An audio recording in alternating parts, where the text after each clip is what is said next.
My name is Claire Morgan, and that day I wanted my life to feel like it belonged to me again. The bank was warm inside, and the air smelled like paper and floor polish. A woman at the counter, Mrs. Aldridge, looked up with a careful smile, the kind people use when they can tell you're trying not to cry. "How can I help you, love?" she asked. I told her I needed to close every account that still had my ex-husband's name attached to it, even the old joint savings account that hadn't been used in months. She didn't ask for gossip or details.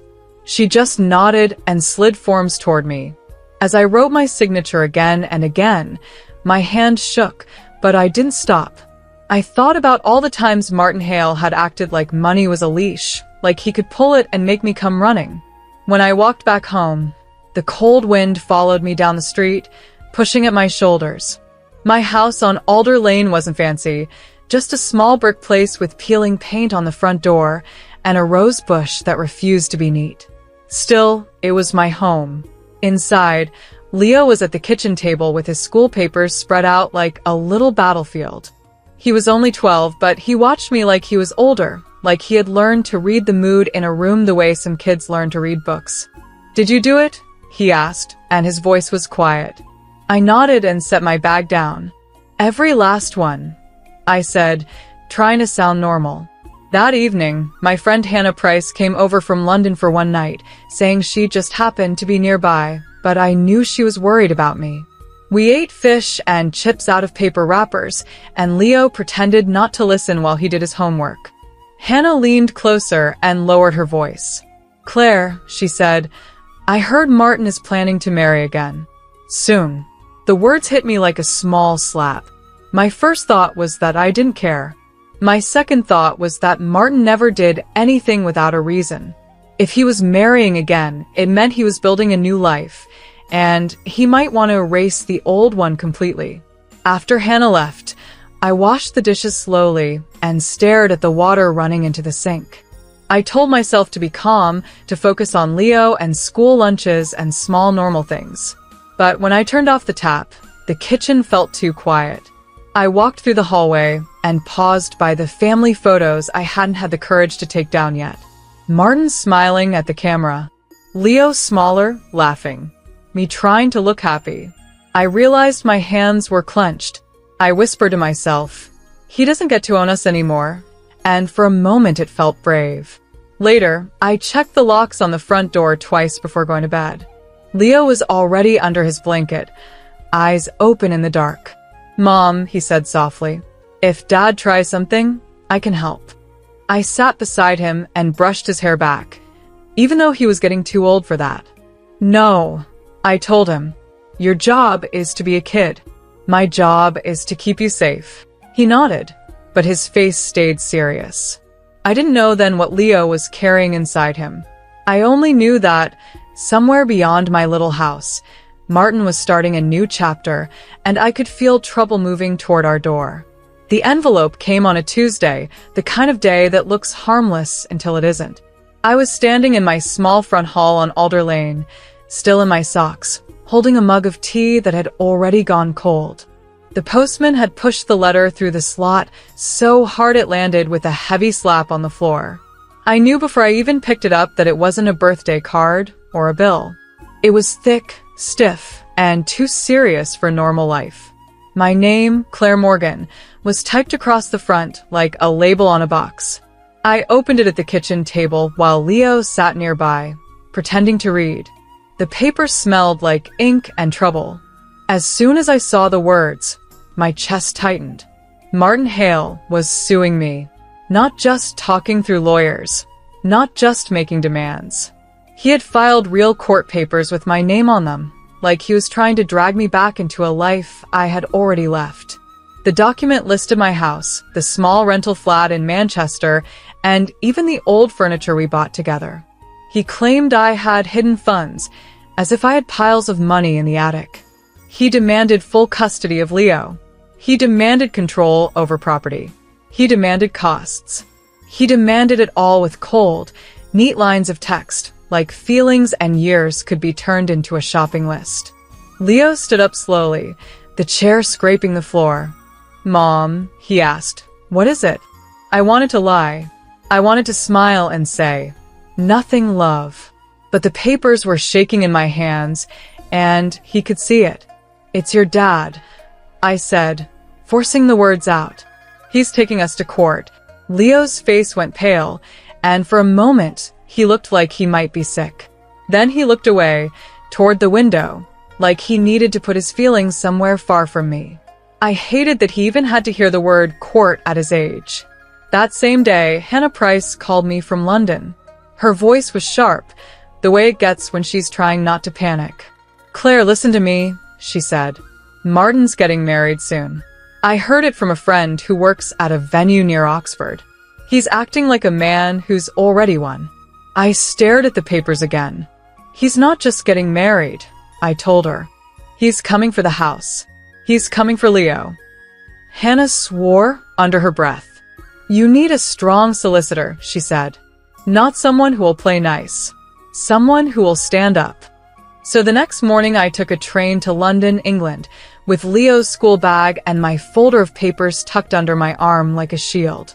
I met my lawyer, Naomi Reed, in an office that smelled of coffee and clean carpet. Naomi was calm, with dark hair tied back and eyes that didn't blink too much. She shook my hand like she meant it. "Claire," she said, "tell me everything from the start. And don't protect him in your story." "You don't owe him that." The moment she said that, I realized how often I had protected Martin, even after the divorce, just by staying quiet. Naomi read the court papers slowly, then placed them down with a careful kind of anger. "He's using pressure," she said. "He wants you scared. He wants you to feel poor and powerless, even if you aren't." I gave a bitter laugh. "I closed the accounts because I was afraid he'd drain them," I admitted. There wasn't even much left. A few £100, but he acted like I stole a fortune. Naomi nodded. "That's the point," she said. "It isn't about the exact amount of money. It's about control." She asked about the house on Alder Lane, about the Manchester flat, about the savings that were now only in my name. I told her what I could remember, and when my voice broke, she didn't rush me. On the way back home, Leo sat beside me, silent. The train windows showed blurred fields and rows of little houses. "Do I have to live with Dad?" he asked suddenly. His voice was small, but his question was huge. I reached for his hand and held it tight. "No," I said. "You have a say, and I will fight." Leo nodded, but I could feel his hand trembling. It hurt me that a child had to think about judges and custody and who gets to decide where he sleeps. A week later, another letter arrived, this one with a court date. My stomach turned over as I read it. Martin was moving fast, like he was afraid something might slip from his grip. I found out through gossip that he and Sophie Grant had booked a place for their ceremony and were talking about flowers and suits like nothing else mattered. I imagined her walking into a bright shop choosing white decorations while my son and I sat in the shadow of legal papers. The unfairness of it made my hands shake. At night, after Leo went to bed, I walked through my house and touched the walls like they were living things. The hallway, the kitchen table where I helped Leo with homework, the small living room with the worn sofa I bought for £300 after the divorce, because I needed something that was mine. This place wasn't perfect, but it was steady. It was the only place Leo laughed without checking my face first. I kept thinking, how can someone demand a home like it's a prize? The closer the hearing got, the more my mind raced. What if the judge believed Martin's neat words? What if Martin smiled and lied and made me look like the problem? I tried to stay strong in front of Leo, but fear crept into everything. Even the sound of a car door outside made me freeze for a second. Still, each morning I got up, made breakfast, and packed Leo's lunch like we were normal people living a normal week. Because if I stopped doing those small things, I felt like Martin would win before we even entered the courtroom. The night before the hearing, Naomi called and reminded me of the plan. "Stay calm," she said. "Answer what you're asked. Don't let him pull you into a fight." I looked at Leo sleeping in the next room and whispered, more to myself than to her, "I won't." Then I hung up and sat at my kitchen table in the dark, the court papers spread out in front of me, like a storm map. Somewhere out there, Martin was probably celebrating his new life. But in my little house on Alder Lane, I made a promise I could feel in my bones. He could sue me, he could shout, he could demand every pound he wanted, yet he would not take my son. The morning of the hearing, my house on Alder Lane felt smaller than usual, like the walls were leaning in to listen. I woke before the alarm, made tea I didn't drink, and checked the front lock twice even though I knew it was fine. Leo came into the kitchen wearing his school jumper because he didn't know what else to wear to a courtroom. He looked too young for any of this, and it made my heart ache in a sharp, angry way. We took the train to London in silence. Outside the window, the countryside slipped by in soft winter colors, but my mind stayed stuck on the same hard thoughts. I kept seeing Martin's face, his neat suit, his confident smile, the way he always acted like he owned the air in the room. Naomi Reed met us outside the courthouse, holding a file so thick it looked like it weighed a stone. She greeted Leo kindly, then looked at me. "Remember," she said, "breathe first, answer second." Inside the building, everything echoed. Footsteps, doors, quiet voices, all bouncing off pale walls. Martin was already there, standing with his lawyer, Graham Doyle, like he was posing for a photograph. He wore a dark suit and a watch that looked expensive, the kind you buy when you want the world to believe you're important. Behind him stood Sophie Grant. Her hair was perfect, her coat looked new, and her eyes moved over me and Leo like she was counting flaws. Martin smiled at me as if we were old friends. I hated that smile more than I hated his shouting, because the smile was meant to make me feel small. When we entered the courtroom, my hands were so cold I could barely feel my fingers. Judge Eleanor Hart sat above us, calm and watchful. The room smelled faintly of paper and polished wood. Naomi guided me to our seats, and Leo sat close enough that our shoulders almost touched. I could feel him trembling, and I wished I could wrap him up and hide him inside my coat like he was still 5. Martin spoke first. His voice was smooth, and he used my name as if it belonged to him. He told the judge I was unstable. He said I closed bank accounts without warning, like I was trying to hide money. He said I was turning Leo against him. He asked for custody and property, and he spoke as if he was asking for things he had already paid for. At one point, he even mentioned an amount, saying I was withholding money. At least £8,000, and I almost laughed because it was such a clean lie. If I had that kind of spare money, my kitchen ceiling wouldn't still have that crack I couldn't afford to fix. Then Naomi stood, and the air shifted. She didn't raise her voice, and she didn't try to charm anyone. She simply placed facts on the table one by one, like stones that couldn't be kicked away. She explained why I closed the accounts and how quickly Martin had tried to pressure me after the divorce. She talked about Leo's stability, his school, his routines, the way my home on Alder Lane was the only steady place he had. When Naomi asked Martin questions, Martin's smile tightened. When Naomi asked Sophie questions, Sophie avoided my eyes. Judge Hart listened, writing notes, her face unreadable. I tried to read her anyway, because that's what fear makes you do. I looked for signs, softness, doubt, sympathy, but the judge gave nothing away. The only thing she did was glance at Leo once or twice, like she could feel his silence growing heavier. During a short break, I turned to Leo and whispered, "Are you okay?" He nodded too quickly. His throat moved as he swallowed. "Mom," he said, so quietly I almost didn't hear him. "I need to show her." I blinked. "Show who?" "The judge," he said, and his voice didn't sound like a child's voice anymore. It sounded like someone who had made a decision in the dark and stuck to it. Naomi leaned in. "Leo, what do you mean?" Leo opened his backpack slowly and pulled out an old phone with a cracked screen. I recognized it. It was one of Martin's old phones, the one he claimed he lost ages ago. My stomach dropped. "Leo," I whispered, "where did you get that?" He didn't answer the question. Instead, He looked at me with eyes that were tired in a way I couldn't name. "I kept it," he said, "because I knew one day he would try to take everything. And because Grandpa George, he didn't deserve what happened." My breath caught. George Hale, Martin's father. The kind, quiet man who used to let Leo pick sweets from a jar in his big house outside Bath. The man who died and left behind a story that never sat right with me, no matter how many times Martin repeated it. Before I could stop him, Leo stood up. Naomi started to reach for his sleeve, but then she paused, like she understood this wasn't a moment that could be handled gently. Leo walked forward on small legs that looked unsteady, but he kept moving. The courtroom went quiet, the way a room goes quiet when something important is about to happen. "Your Honor," Leo said, facing Judge Hart, "I have something you need to see." Martin's head snapped toward him. "Leo," Martin said sharply, but Judge Hart lifted a hand. "What is it, young man?" she asked, her voice firm but not unkind. "It's a video," Leo said.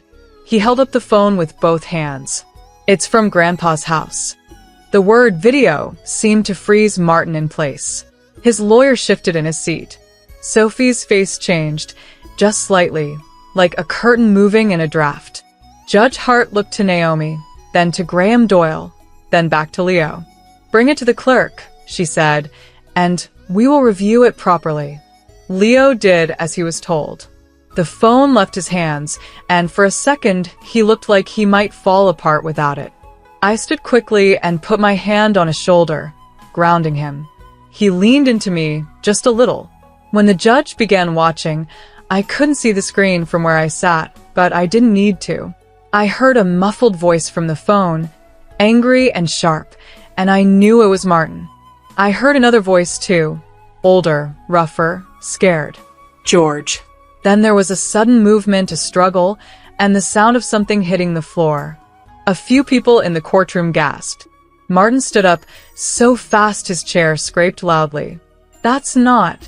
This is out of context," he blurted, but his voice was cracking, slipping out of his control. "Sit down," Judge Hart said, and her words landed like a weight. Leo's hands were clenched at his sides. His face was pale, but he didn't look away. I pulled him close, holding him against me, and my mind ran in circles. How long had he carried this? How many nights had he kept it secret? How many times had he listened to his father's lies while knowing the truth? Judge Hart paused the video and looked down at her notes. When she spoke again, her voice was colder than before. "This changes the nature of what we are doing here," she said. "Mr. Hale, there will be questions you will need to answer." Martin's mouth opened, then closed. Sophie took a step back from him without even seeming to realize she was doing it. I thought the video was the biggest shock the room could hold, and I was already shaking with it. But then Naomi leaned toward me and whispered something that made my blood turn to ice and heat at the same time. "Claire," she said softly, "if George Hale is gone, there will be a will. And if Martin did what this suggests, the will may already have been written to protect Leo." I stared straight ahead, my arm wrapped around my son, and I realized this wasn't only a custody fight anymore. This was the moment the truth stopped being a secret in my house and became something the whole world would have to face. The courtroom didn't feel the same after the video. Before, it had been a place of tidy arguments and polished words, like people could politely debate who owned a life. After, the air turned heavy and sharp. Martin's lawyer leaned in close to him, whispering fast, but Martin's face had gone stiff, like a mask that didn't fit anymore. Sophie sat behind him with her hands folded too tightly, staring at the floor as if she could disappear into it. I held Leo's shoulder and felt the small tremors still running through him, but he didn't cry. He looked tired, like he had finally put down something that was hurting his arms. Judge Eleanor Hart called a pause and spoke to both lawyers in a low voice. When she addressed the room again, her tone was careful and firm. She said this hearing was no longer only about custody and property claims. She ordered the video to be copied properly and noted, out loud, that the contents raised serious concerns. Then she looked at me and Leo. For now, she said, Leo will remain with his mother. The relief hit me so hard my eyes burned. I didn't celebrate. I just breathed for the first time all day. As people shifted and murmured, Naomi Reed stood and asked to introduce another piece of evidence. Your Honor, she said, there is also the matter of Mr. George Hale's estate. The words estate and George Hale made Martin's head snap up. His eyes darted, not at me, but at Naomi's folder, like he was watching a thief near his safe. Naomi placed a copy of a will into the court record, and I saw Martin's jaw tighten as if he'd bitten down on something hard. Judge Hart read the document slowly, line by line, as if she wanted to be certain every word meant exactly what it said. The room was so quiet I could hear my own breathing and the faint rustle of paper. When the judge finally looked up, her eyes went straight to Martin. Mr. Hale, she said, this will was updated months before your father's death. Martin's lips parted, but no sound came out. He looked like a man who had built his whole plan on sand and had just felt the ground shifting. The judge continued, and each sentence felt like a door slamming shut on Martin's lies. Your father left the majority of his assets to his grandson, Leo Morgan, she said, to be held in trust until he reaches adulthood. For a second, I thought I had misheard. My mind tried to repeat the words and failed. Leo's head turned toward me, his eyes wide, searching my face to make sure this was real. I squeezed his hand because I didn't have enough voice for anything else.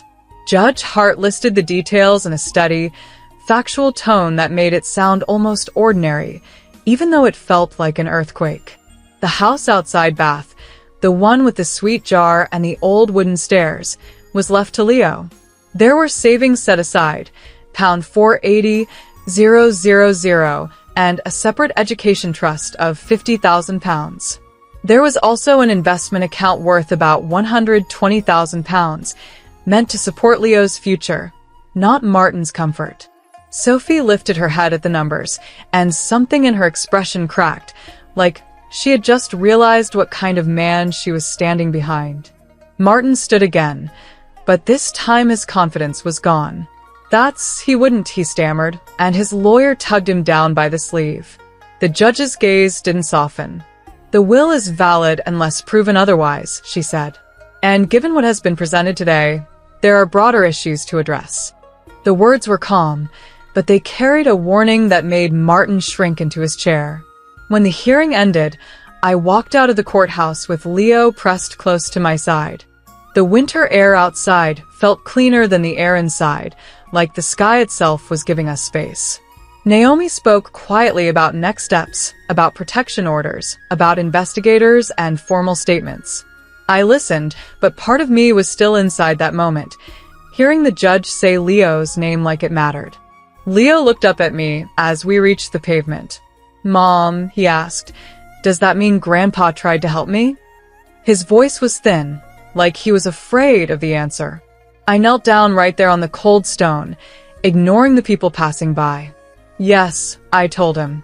I think he did. Leo swallowed hard, and his eyes filled, but the tears didn't fall.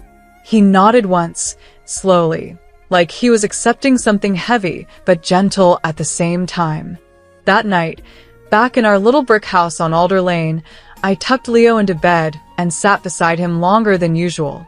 The world outside still felt dangerous, and I knew there would be more court dates and more hard days. But for the first time since the divorce, the fear wasn't the only thing in the room. There was also truth, and a kind of protection that had been written down long before Martin tried to rewrite our lives. I kissed Leo's forehead and whispered, "We're going to be okay." And this time I believed it.